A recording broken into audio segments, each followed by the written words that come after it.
The storm roared through the ancient forest, a relentless force tearing at the snow-covered branches and howling through the endless expanse of trees. The world felt alive, brimming with chaos and energy as icy winds ripped across the land, carrying with them a strange, low hum that resonated in the air. This was no ordinary storm. Its fury held a strange, otherworldly rhythm, as if nature itself was reacting to something far beyond comprehension. High above, a jagged streak of violet light pierced the darkened sky, tumbling erratically through the clouds. The light moved like a wounded bird, beautiful but unstable. It twisted and flared, illuminating the storm in bursts before colliding with the ground in a deafening explosion. Snow and earth erupted into the air, glowing debris scattering like falling stars. The crash silenced the hum for a moment, leaving only the sound of snow falling back to the earth in heavy, muffled waves. At the heart of the devastation lay a sleek, otherworldly craft, its surface scorched and cracked. Intricate patterns glowed faintly along its hull, their light pulsing weakly before fading into the snow. Steam rose from the jagged wreckage, hissing and swirling in the freezing air. Inside, a figure stirred. Alara dragged herself out of the twisted remains of the ship, her movements slow and deliberate. Her skin, a radiant shade of deep amethyst, shimmered faintly in the dim light. A series of small cuts crisscrossed her arms and legs, oozing a silvery liquid that glistened like liquid starlight. Her translucent hair, streaked with metallic silver, clung to her face, damp from the freezing snow. Each breath she took was shallow, the icy air burning her lungs. She clutched a small device on her wrist, its glowing interface flickering erratically. "System failure," a monotone voice repeated in her native language, cold and unfeeling. "Critical damage. Environment hostile. Survival probability declining." The words didn't frighten her, they were facts she already knew. Her ship hadn't fallen by chance. It had been struck attack by an enemy too ruthless to spare the weak. She had barely escaped, hurtling through uncharted space in a desperate attempt to survive. Now her pursuers were likely scanning for her, their relentless hunt far from over. The snow beneath her feet crunched as she staggered forward, each step an act of sheer will. Her ship was beyond repair, and the cold gnawed at her body. She had to find shelter, somewhere to recover and assess her situation. The low hum from the storm returned, faint and haunting, and she paused. It wasn't natural, that much was clear. Her kind had attuned senses that went far beyond what most species could comprehend. This sound was connected to her crash, but whether it signified danger or something else she couldn't tell. In the distance, the forest parted slightly, revealing a cave. Its entrance yawned wide, dark and ominous, but it was her only option. She pushed herself toward it, her legs trembling beneath her weight. The storm clawed at her, and her strength waned with each passing moment. By the time she reached the cave, her vision blurred, and her knees buckled. She collapsed against the cold, jagged rock, her breathing ragged. The device on her wrist beeped weakly, warning her of her deteriorating condition.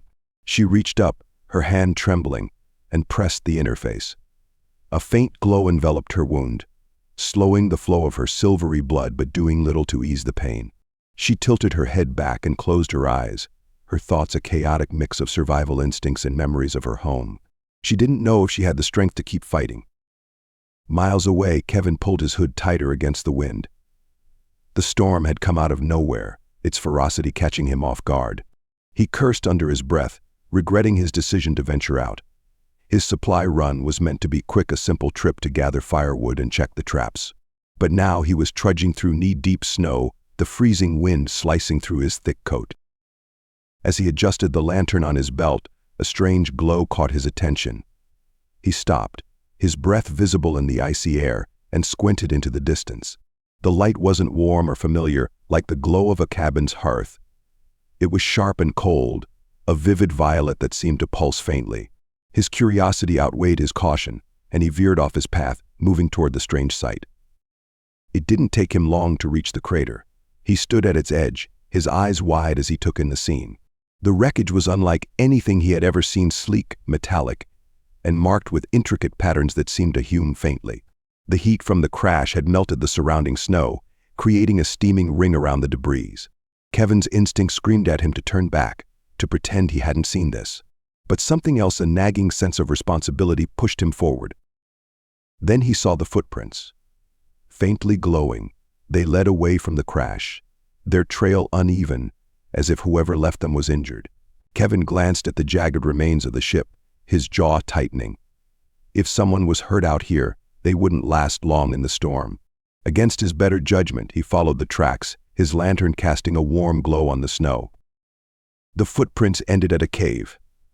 Kevin hesitated, his fingers brushing the handle of the knife on his belt. He stepped inside cautiously, the dim light of his lantern revealing the contours of the rocky walls. His eyes adjusted quickly, and then he saw her. Alara was slumped against the wall, her amethyst skin shimmering faintly in the darkness. Her silvery hair framed her face, and her glowing eyes flickered open as his lantern's light fell on her. For a moment, neither of them moved. Kevin's mind raced. She wasn't human, that much was obvious. But she didn't look dangerous. She looked lost. "You need help," he said, his voice low and steady, though his heart pounded. She tilted her head, her expression unreadable. Then, without speaking, her voice echoed in his mind. "Please, help me." Kevin froze, his eyes widening. The words weren't spoken aloud, yet he heard them as clearly as if they had been. He nodded, swallowing his unease. He didn't know what she was or why she was here, but one thing was clear: he couldn't leave her like this. He knelt beside her, his movements slow and deliberate. "I'm not here to hurt you," he said, pulling off his glove and reaching into his pack for the first aid kit. "Let me help." As he worked, Alara's glowing eyes softened, and for the first time since the crash, she felt a faint flicker of hope. The wind howled like a living thing outside the cave, its icy fingers clawing at the entrance as if trying to reach the two figures hidden within. Inside, the air was still and cold, the faint glow of Alara's skin casting shifting shadows on the jagged walls. Kevin crouched near her, his lantern extinguished, his breath visible in the dim light, as he listened intently to the distant hum growing louder with every passing second. Alara sat upright against the cave wall, her body tense despite the pain etched across her face. Her amethyst skin glimmered faintly, its luminous quality dimmed by exhaustion. She pressed a hand to the device on her wrist, its flickering light the only indication that it was still functional. Her glowing eyes darted toward the cave entrance. "They are coming," she said, her voice not spoken but echoing in Kevin's mind. It was clear, steady, and filled with a quiet determination that belied her fragile appearance. Kevin tightened his grip on the hunting knife at his side. "What are we dealing with?" he asked in a low voice, his words sharp and clipped. "A scout," Alara replied, her glowing eyes narrowing. "A machine sent to find me. If it locates us, it will summon the purifiers." Kevin frowned. "A machine, like a drone?" "More advanced," Alara said. "It searches for signatures, energy, heat, movement. It will not stop until it finds its target." Kevin exhaled slowly, his jaw tightening. "And you're the target." She nodded, her expression unreadable. "If they find me, they will find you." The hum grew louder, reverberating through the cave like a distant heartbeat. Kevin's instinct screamed at him to act, to prepare, but he forced himself to stay calm. Panic wouldn't help either of them. He glanced at Alara, who sat rigidly still, her hands trembling slightly as she adjusted the settings on her wrist device. "What are you doing?" he asked. "Cloaking us," she said simply. "For a time it will hide our heat signatures." Kevin nodded, his mind racing. "All right, but if this thing's that advanced, won't it figure out we're in here?" Eventually, she admitted. "But not immediately. It will buy us time." The faint mechanical hum shifted, growing sharper, more focused. Kevin felt a chill crawl up his spine as the sound moved closer, weaving through the storm like a predator stalking its prey. He turned to Alara, his voice urgent but controlled. "If this thing gets inside, can you fight it?" Alara hesitated. "I am weak," she admitted, "but I can try." Kevin shook his head. "No, you don't need to. I'll handle it." Alara's eyes widened slightly. "You would risk yourself?" Kevin smirked faintly, though his expression was grim. "You don't know me well enough to be surprised. Let's just say I've got a thing for impossible odds." The hum grew louder, now accompanied by a faint whirring noise that sounded unnervingly close. Kevin moved to the side of the cave entrance, pressing himself against the rock. He gestured for Alara to stay back, and she nodded, her glowing eyes locked on the entrance. Moments later, a shadow appeared in the swirling snow outside. The machine hovered just above the ground, its sleek, metallic form shimmering faintly with an otherworldly light. It was no larger than a wolf, but its presence was menacing. Thin, jointed limbs extended from its body, tipped with glowing sensors that scanned the area. Its movements were eerily smooth, almost organic. Kevin held his breath, his fingers tightening around the hilt of his knife. The scout paused at the cave entrance, its sensors tilting slightly as if sniffing the air. A faint blue beam swept across the ground, illuminating the snow in a ghostly light. Alara's device emitted a soft pulse, and the beam hesitated, flickering for a moment before continuing its scan. Kevin watched, his heart pounding as the machine slowly entered the cave. It moved with deliberate precision, each step echoing faintly against the stone. Kevin glanced back at Alara, who met his gaze with a steady determination. She raised her hand, her fingers glowing faintly as she manipulated her device. The machine paused, its sensors flickering again. For a brief moment, Kevin thought they might have evaded it. Then the machine emitted a sharp, high-pitched tone. It shifted abruptly, its sensors locking onto them. Kevin didn't wait. He lunged forward, his knife flashing in the dim light as he struck the machine's central body. Sparks flew as the blade connected, but the metal was tougher than he'd anticipated. The machine recoiled, its limbs snapping out like striking vipers. Kevin ducked, narrowly avoiding a sharp, glowing appendage. He rolled to the side, his instincts kicking in as the machine turned to face him. Its movements were faster now, more aggressive. It lunged and Kevin slashed at it again, aiming for the joints in its limbs. This time the blade bit deeper, severing one of its appendages with a satisfying crack. The machine emitted a harsh, grating sound, its body sparking wildly. Alara moved then, her glowing hand outstretched. Her device pulsed, and a surge of energy shot toward the machine. It froze for a moment, its sensors flickering erratically before collapsing to the ground with a metallic thud. Kevin stared at the motionless machine, his breathing heavy. "That was intense," he said, wiping sweat from his brow despite the cold. Alara lowered her hand, her breathing uneven. "You acted quickly," she said. "Thank you." Kevin looked at her, his expression serious. "Don't thank me yet. If this thing was a scout, more might be coming. We need to move."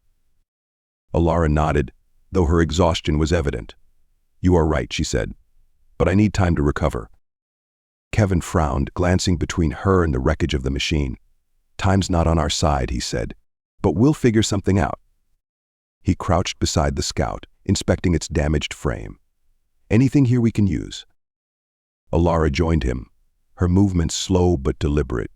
She examined the machine, her glowing fingers tracing its intricate patterns.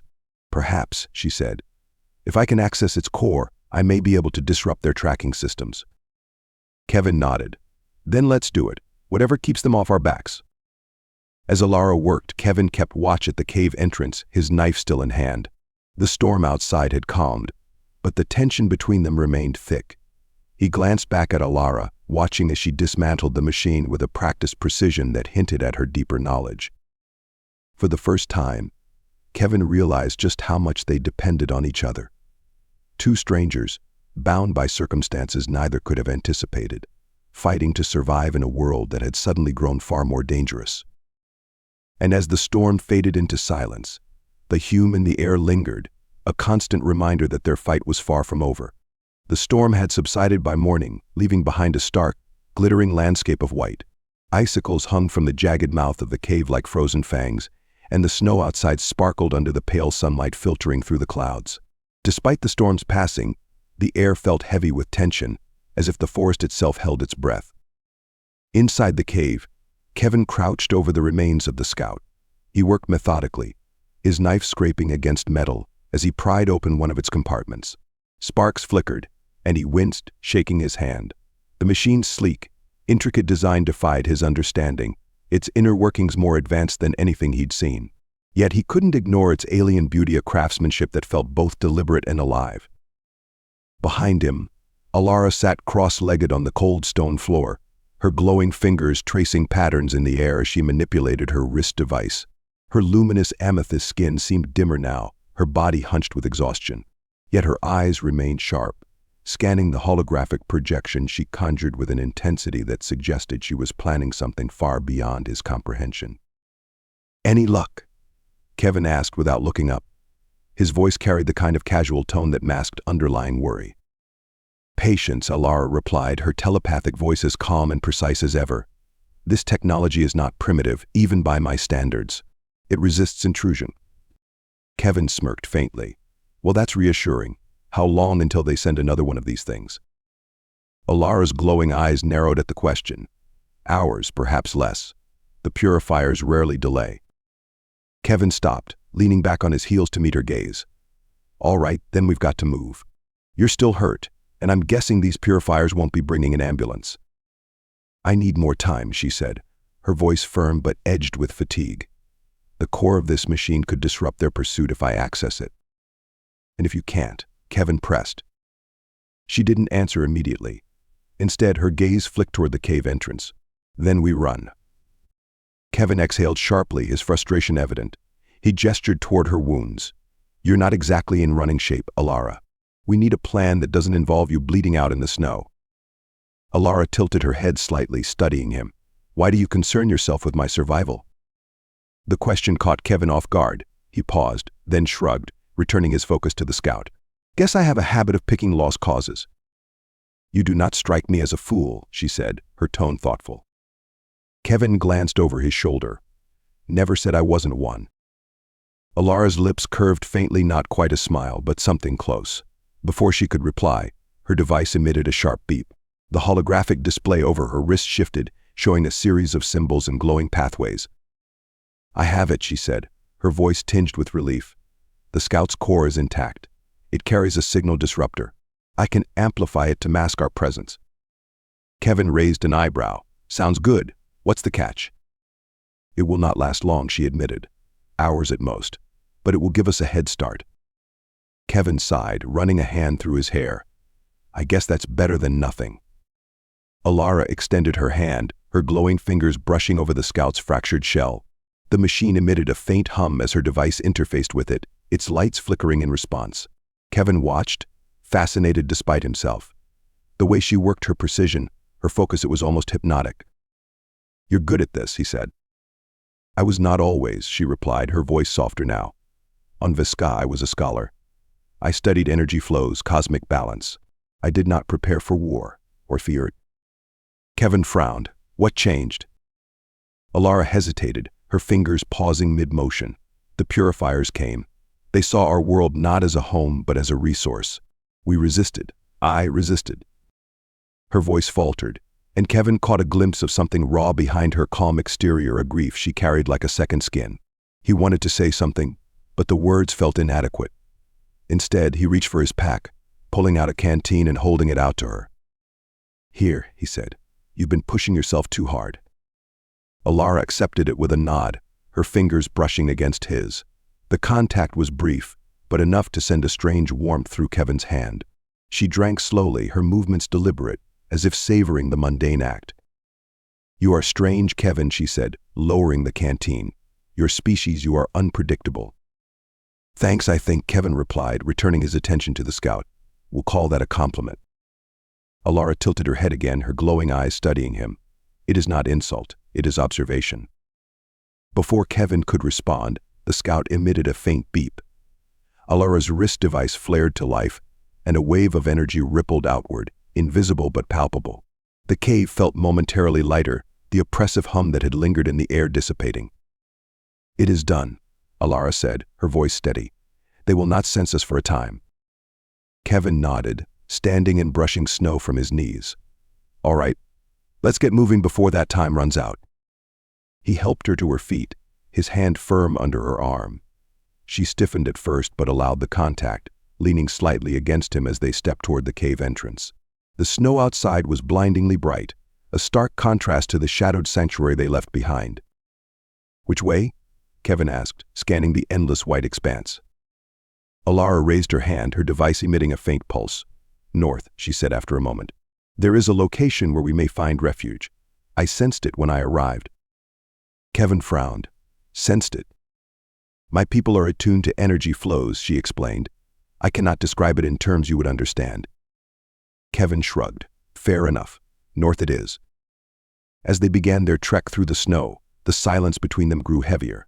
The landscape felt vast and unyielding, each step a reminder of their fragility against the elements. Yet there was a strange sense of unity in their shared struggle, a bond forged in survival. After a time, Kevin broke the silence. "What happens if they find us?" "They will not take me alive," Alara said simply. Kevin stopped, turning to face her. "That's not happening," he said, his tone firm.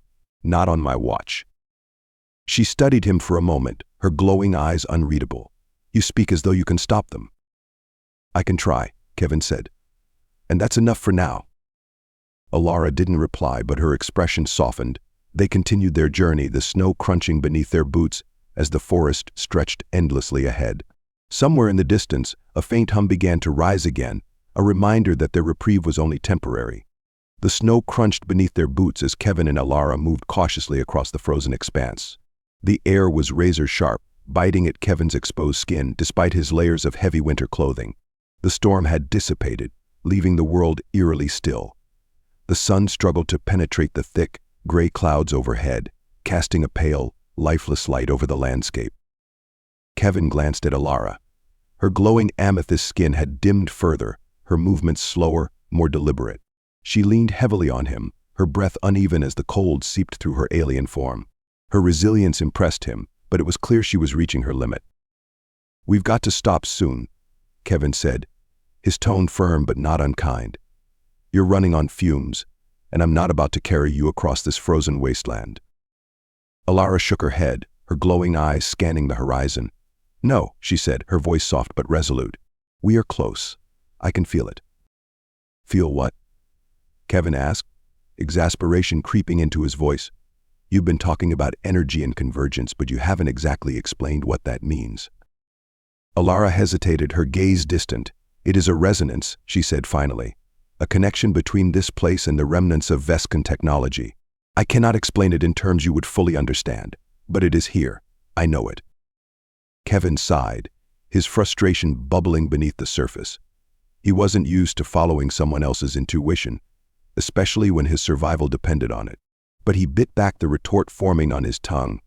Whatever she was sensing had brought them this far, and it wasn't like he had a better plan. "Fine," he said. "But if you keel over before we get there, don't expect me to drag you."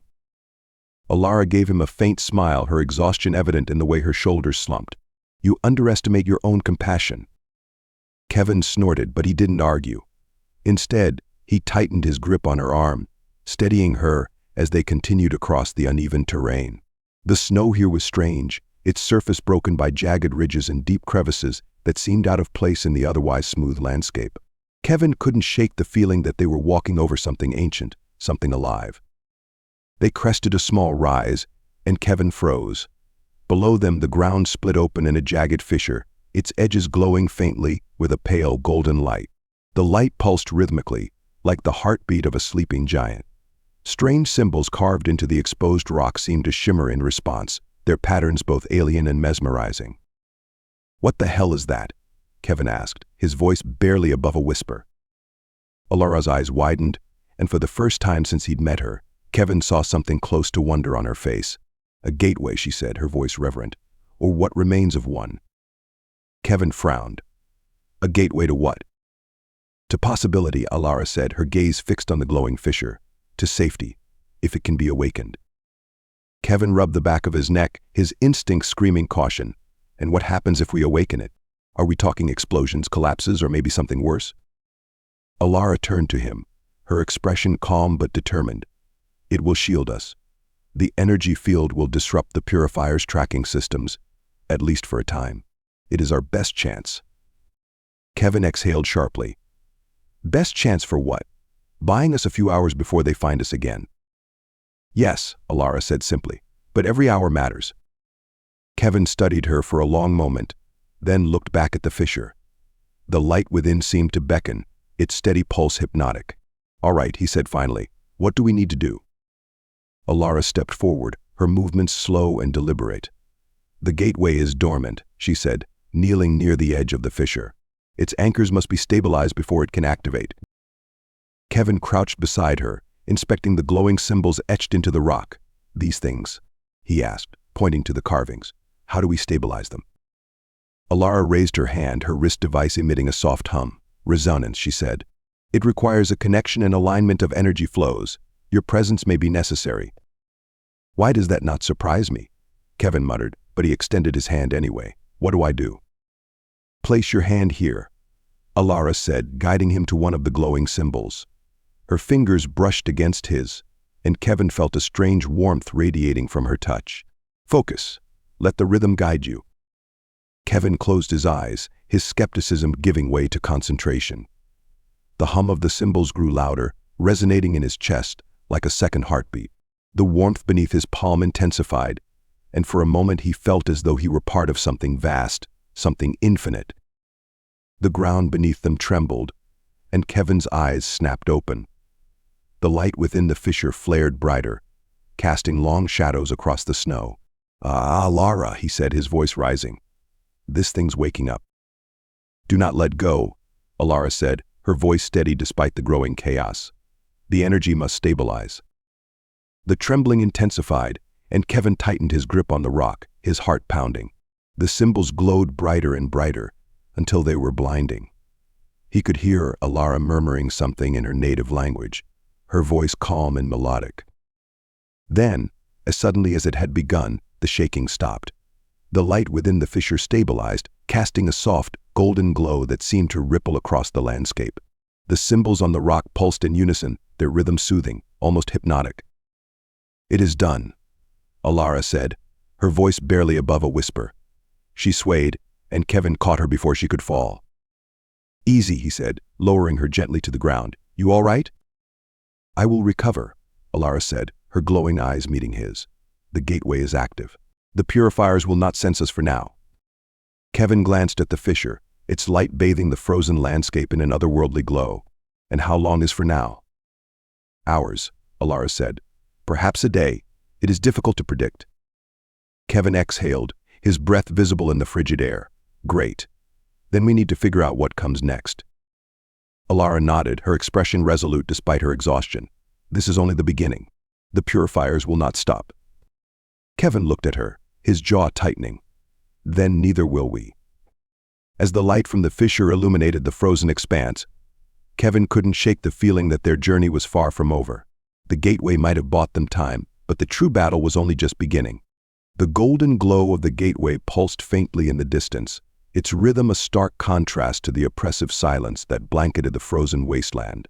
Kevin stood at the edge of the fissure, his breath clouding the icy air as he scanned the horizon. He couldn't shake the unease clawing at his chest. The gateway might have bought them time, but it also felt like a beacon of light too tempting for their enemies to ignore. Alara sat nearby, cross-legged on a patch of smoother snow. Her wrist device emitted a soft hum as she worked, her glowing fingers darting over its surface with practiced precision. The light in her amethyst skin had returned, faint but steady, though her exhaustion remained evident in the tension around her eyes. "How much longer do you think we have?" Kevin asked, his voice cutting through the stillness. Alara didn't look up. "The gateway will disrupt their sensors for several hours. Perhaps a day if we are fortunate." Kevin frowned, his eyes narrowing. "You keep saying if we're fortunate. Doesn't exactly fill me with confidence." "It is not confidence you need," Alara replied, her tone sharp. "It is preparation." Kevin snorted softly, leaning against his makeshift walking stick. "Fair point." The two fell into silence again, the only sounds the faint whir of Alara's device and the distant sigh of the wind. Kevin's mind churned. This whole situation had gone from strange to downright surreal. He had survived blizzards, isolation, even an angry bear once. But alien hunters and glowing gateways, that was a new one. New one. As if sensing his thoughts, Alara spoke without looking at him. "You are thinking of retreat." Kevin stiffened. "Not retreat, strategy." "Semantics," she said. Her tone softened, and she finally glanced at him. "I do not blame you. Your instincts are sound, but retreat is not an option." Kevin arched an eyebrow. "And why is that?" "Because they will find us regardless," Alara said. "We cannot outrun them, but we can outthink them." Before Kevin could respond, a sharp, piercing sound cut through the air. It was faint but unmistakable, a mechanical hum, higher pitched than the scout from earlier. Kevin's body tensed, his instincts screaming danger. "They're here," he said, his voice low. He turned to Alara, who was already on her feet, her device emitting a series of rapid beeps. They have adapted, she said, her voice tight. The gateway's interference is weakening. Great, Kevin muttered. What are we looking at this time? Another scout. No, Alara said. Something worse. The hum grew louder, its pitch shifting in strange, erratic patterns. Kevin's eyes darted to the sky, and his stomach dropped. Emerging from the clouds was a sleek, predatory craft. Its surface shimmered like liquid metal, and its movements were unnervingly organic, as though it were alive. The craft hovered for a moment before descending toward the fissure, its underside glowing with an ominous red light. Kevin's grip on his knife tightened. Please tell me you have a plan.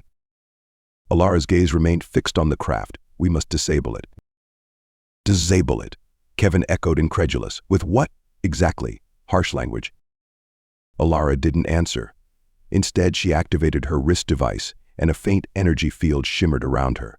She turned to Kevin, her expression resolute. I can draw its attention. You must reach the craft's core. Kevin stared at her. You're kidding, right? You can barely stand. I can stand enough, she said firmly. This is the only way. Kevin hesitated, every instinct screaming at him to object. But the look in Alara's eyes left no room for argument. He nodded reluctantly. All right, tell me where this core is. The underside, Alara said. Near the central light. You will see an access panel. It is small but vulnerable. Got it, Kevin said, his voice grim. Just don't get yourself killed. I will try, Alara said with a faint, humorless smile. The craft descended further, its red light bathing the fissure in an eerie glow. Alara stepped forward, her energy field flaring brighter as she raised her hands. The craft emitted a high-pitched whine, and a beam of light shot toward her. She dodged swiftly, her movements surprisingly agile, despite her weakened state. Kevin took the opportunity to sprint toward the craft. The snow crunched beneath his boots, and the cold air burned his lungs. But he pushed forward. He reached the underside of the craft and spotted the access panel Alara had mentioned. It was small, almost invisible against the shimmering surface. He drew his knife and jammed it into the panel's edge, prying it open. Sparks flew, and a tangle of glowing wires and circuits greeted him. All right, he muttered. Let's see what makes you tick. The craft jerked suddenly, its attention split between Alara and the disturbance beneath it. Kevin gritted his teeth, his hands working quickly as he pulled wires and cut connections. The circuit sparked violently, and the craft emitted a deafening screech. Hurry, Alara's voice echoed in his mind, laced with urgency. I'm working on it. Kevin shot back, yanking a final wire free. The red light beneath the craft flickered, then dimmed. The craft shuddered violently before collapsing into the snow with a heavy thud. Kevin staggered back, breathing hard. He turned to see Alara lowering her hands, her energy field dissipating. She swayed slightly, but her expression was one of grim satisfaction. You all right? Kevin called, making his way toward her. I am unharmed, she said, though her voice betrayed her fatigue. You succeeded. Kevin smirked faintly. I have my moments. The craft lay motionless in the snow, its sleek surface marred by the damage Kevin had inflicted. Alara approached it cautiously, her wrist device scanning the wreckage. Is it dead? Kevin asked. For now, Alara said, but others will come. Of course they will, Kevin muttered. Because why not? Alara turned to him, her gaze steady. This is not over, Kevin, but you have given us time. Kevin nodded, his expression serious. Then let's make it count. As the two moved away from the wreckage, the faint hum of the gateway returned, its golden light, a small beacon in the frozen wasteland. The battle had been won, but the war was far from over, and both Kevin and Alara knew that the hardest choices still lay ahead. The sanctuary's crystalline walls glowed faintly, casting shifting patterns of light and shadow across the room. Kevin leaned against the entrance, his knife still in hand, his breath steady but labored. Outside, the frozen wilderness stretched endlessly, but he knew it wouldn't remain quiet for long. The purifiers wouldn't stop, not until they found Alara or destroyed everything standing in their way. Alara knelt at the center of the sanctuary, her glowing fingers skimming over the console. The intricate patterns beneath her hands pulsed in response to her touch, the light rippling outward like water disturbed by a stone. Her expression was one of intense focus, though Kevin could see the exhaustion weighing heavily on her. How much longer? He asked, his voice cutting through the silence. Moments, Alara replied, her tone steady but strained. The sanctuary's core must reach full resonance before its shielding can extend. It will disrupt the purifier's sensors and block their path for a time. For a time, Kevin repeated, his jaw tightening. You keep saying that like it's supposed to be comforting. It is reality, Alara said, glancing up at him. Her glowing eyes softened, a rare flicker of vulnerability crossing her features. I cannot promise more. Kevin exhaled sharply, dragging a hand through his hair. Fine. But if this place can't keep them out for good, what's the plan after this? We continue, Alara said simply. There is another sanctuary farther north. If we can reach it, we may find answers, perhaps even a way to fight back. Kevin nodded slowly, though his mind churned with doubts. He had no illusions about their odds. The purifiers weren't just a threat, they were an inevitability, relentless and unyielding. But he also knew giving up wasn't an option, not for him, and certainly not for her. Before he could say more, a deep, resonant hum filled the air. The sanctuary's light flared brighter, the patterns on the walls shifting and coalescing into intricate shapes. Alara straightened, her hands hovering over the console as the energy surged around her. It is done, she said softly. The sanctuary is fully active. The shielding will hold. Kevin stepped closer, his eyes scanning the room. And they can't track us now. Not immediately, Alara said, but they will adapt. They always do. Kevin nodded, his grip tightening on his knife. Then we'd better move fast. The words had barely left his mouth when a low, mechanical whine pierced the air. It was distant at first, but it grew louder, sharper, until the very walls of the sanctuary seemed to vibrate with its intensity. Kevin's stomach dropped as he recognized the sound. They're here, he said, his voice grim. Alara's gaze hardened. The shielding should obscure us, but if they are close enough to see. They won't need sensors, Kevin finished. He turned toward the entrance, his muscles coiled like a spring. Stay here. I'll deal with them. No, Alara said sharply, rising to her feet. We face them together. Kevin turned, his brow furrowing. You're in no condition to fight. I am stronger than you think, Alara said, her glowing eyes blazing with determination. And I will not let you stand alone. Kevin hesitated, his instincts clashing with her conviction. Finally, he nodded. All right, let's make it count.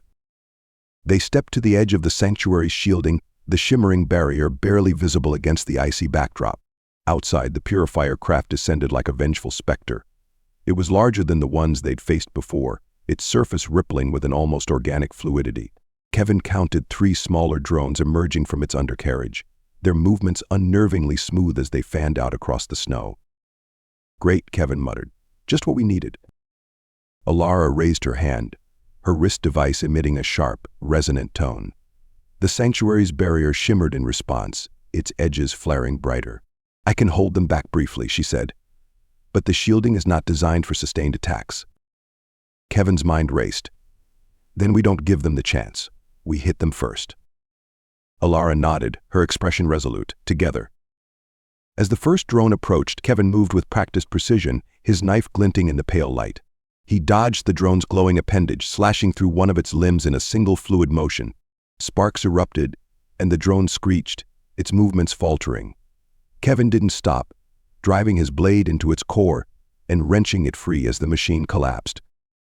Behind him, Alara faced the second drone. Her wrist device flared, emitting a pulse of energy that sent the machine reeling. Its sensors flickered erratically, and Alara seized the moment, slamming her glowing hand against its surface. The drone convulsed, its circuits shorting out before it crashed to the ground. The third drone hesitated, its movement stuttering as it recalibrated. Kevin and Alara moved in unison, their actions seamless despite the chaos. Kevin struck low, severing the drone's stabilizers, while Alara delivered the final blow, her energy pulse tearing through its core. For a moment the air was still, the only sound the faint hum of the sanctuary's shield. But the victory was short-lived. The larger craft loomed overhead, its red light casting a menacing glow across the snow. We can't fight that thing, Kevin said, his voice low. Not with what we have. We do not need to fight it, Alara said, her tone calm but urgent. We need to escape. Kevin glanced at her, his jaw tightening. And where exactly do we go? Alara stepped closer, her gaze steady. The sanctuary's energy field can amplify the gateway's resonance. It will be dangerous, but it may transport us beyond their reach. Kevin's eyes widened. You're talking about teleporting? In a sense, Alara said. The gateway is not a precise instrument. It will take us elsewhere, but I cannot guarantee where. Kevin hesitated, the weight of the decision pressing down on him. But as the purifier craft began to descend, its weapons glowing ominously, he knew there was no other choice. Do it, he said. Whatever it takes. Alara nodded, her hands moving swiftly over her wrist device. The sanctuary's light flared brighter, its patterns shifting and accelerating. The ground beneath them trembled, and Kevin felt the air around him grow thick with energy. Hold on to me, Alara said, her voice steady despite the chaos. Kevin grabbed her arm, his grip firm. Don't let go. The light around them reached a blinding intensity, and the world seemed to shatter into fragments of sound and color. For a moment, there was nothing but silence, vast and infinite. Then, as quickly as it had begun, the sensation ended. Kevin opened his eyes, his breath catching in his throat. They stood in a place unlike anything he had ever seen. Towering crystalline structures surrounded them, their surfaces glowing with soft multicolored light. The air was warm, filled with a faint hum that resonated in his chest. Where are we? He asked, his voice barely above a whisper. Alara smiled faintly, her glowing eyes scanning the landscape. A place of possibility. Kevin exhaled, his tension easing as he took in their surroundings. For the first time in what felt like an eternity, the looming shadow of the purifiers was gone.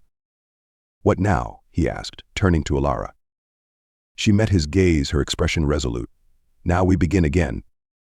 And as they stood beneath the crystalline sky, Kevin felt a flicker of something he hadn't allowed himself to feel in years: hope. Together they would face whatever came next. Together they would survive. And perhaps together they could rebuild what had been lost.